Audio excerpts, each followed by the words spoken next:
कथा पांडाल में आके बैठ जाना महत्वपूर्ण नहीं है, हमारा मन कथा में बैठा रहे ये बहुत महत्वपूर्ण होता है, बहुत महत्वपूर्ण। इसका प्रमाण भी है, जब आप मन के साथ में बैठोगे तभी आपका नाम श्रोता दीर्घा में लिखा जाएगा, और यदि मन कहीं और तन कहीं और तो फिर श्रोताओं से नाम कट जाएगा। भले ही पांडाल में बैठे रहो, हमारी क्या कहते हो, आपकी क्या कहते हो, माता सती का भी नाम कट गया था, आप लोगों ने सुना होगा। देवाधिदेव महादेव अपनी धर्म पत्नी देवी सती जी के साथ में जब कुंभज महात्मा जी के यहाँ कथा सुनने गए थे तो आपके राजापुर के पत्रकार लोग कैमरा लेके पहुंच गए। पत्रकारों को बड़ा सवाल आता है, बोले अरे महाराज आप तो राम कथा के रचयिता हैं, आपको सुनने जाने की क्या जरूरत है। शंकर जी ने कहा नहीं नहीं जाना चाहिए। बोले फिर जाने की क्या जरूरत है, आप वक्ता को यहीं बुला लो। शंकर जी ने कहा नहीं भैया, कथा जाके सुनी जाती है, बुला के नहीं। अब आप ये मत समझिएगा कि आप तो आई हैं, हम आए जरूर हैं लेकिन आप भी आए हैं, हम आपके घर तो नहीं गए, तो जाके सुननी चाहिए। महाराज कहाँ जाओगे?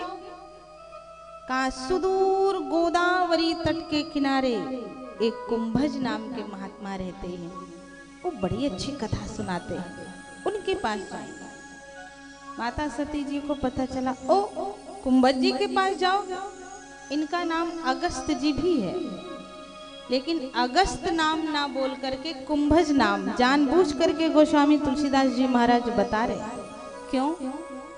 मानो ये भगवान शंकर जी संकेत करना चाहते हैं कि ए भैया, मैं देवाधिदेव महादेव होकर के भी कुंभज जी से जाके कथा सुन सकता हूं, तो आप क्यों नहीं जा सकते हो। कहते हैं कि आप जब कथा सुनने जाओ तो व्यास की वक्ता की उम्र मत देखो, कौन है, कहाँ का है, कैसा है, ये मत देखो। करो क्या?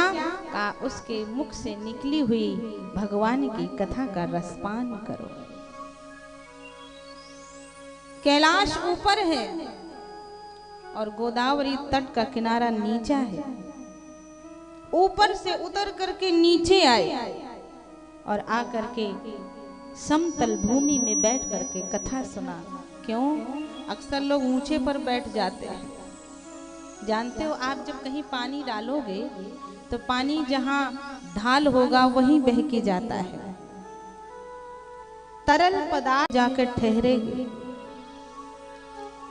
इसीलिए परंपरा बनाई गई है कि व्यास ऊपर बैठे और श्रोता नीचे बैठे।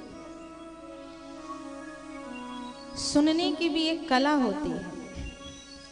श्रोता में गए देवी सती जी और भगवान शंकर जी, कथा दूसरी तरफ मुड़ जाएगी। आज कथा सुनानी है दूसरी, फिर कभी समय मिलेगा मलमास में या सावन के महीने में तो विशेष तौर से भगवान शंकर की कथा ये बिटिया के द्वारा प्रभु करवाते हैं, फिर कभी सुनने के लिए मिलेगा आपको।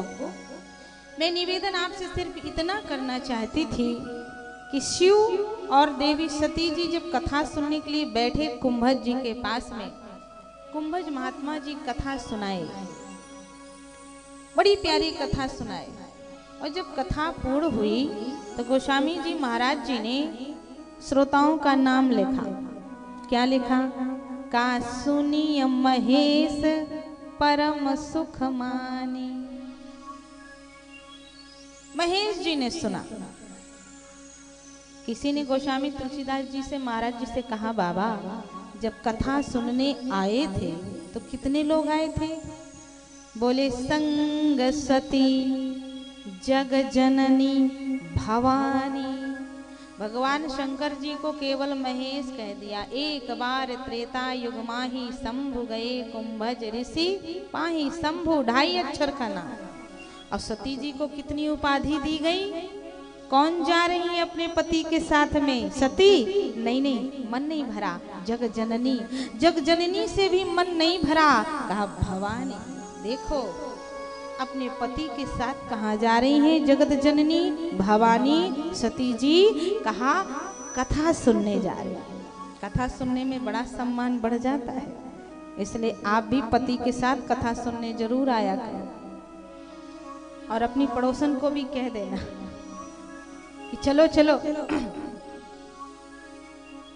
एक बार सिनेमा हॉल जाने के लिए मत कहना, लेकिन कथा में आने के लिए जरूर जिद करना, नहीं नहीं हमको कथा सुनने जाना है। गोस्वामी जी महाराज जी ने कहा जब कथा सुनने आई थी तो आ रही थी तो आते समय मुझे बहुत अच्छा लगा। देखो ना कितनी अच्छी है। संग सती जग जननी भवानी गई है साथ में कथा सुनने के लिए। कथा हुई, पूछा गया कि सुना किसने? श्रोता में कितने लोग थे? 2 लोग, भगवान शंकर जी, देवी सती जी। कथा कौन सुना रहे हैं? कुंभज महात्मा जी। राम कथा मुनि बरज बखानी। सुना किसने? बोले सुनिय महेश परम सुख मानी। जब गई थी तो सती थी, जग जननी थी, भवानी थी, और जब कथा पूरी हो गई तो श्रोताओं की लिस्ट से सती जी का नाम ही गायब हो गया। गोस्वामी जी महाराज जी ने बताया, जब लोगों ने पूछा कि महाराज श्रोता में तो 2 लोग बैठे थे, फिर आपने केवल शिव का ही नाम क्यों लिखा, शंकर जी का नाम क्यों लिखा? तो गोस्वामी जी महाराज जी ने कहा भैया मेरी रामचरित मानस रूपी लिस्ट में जो श्रोताओं की लिस्ट है उसमें उनका नाम नहीं होता है जो केवल कथा में बैठते हैं। कहा फिर? कहा जिनके अंदर कथा बैठती है उनका नाम होता है।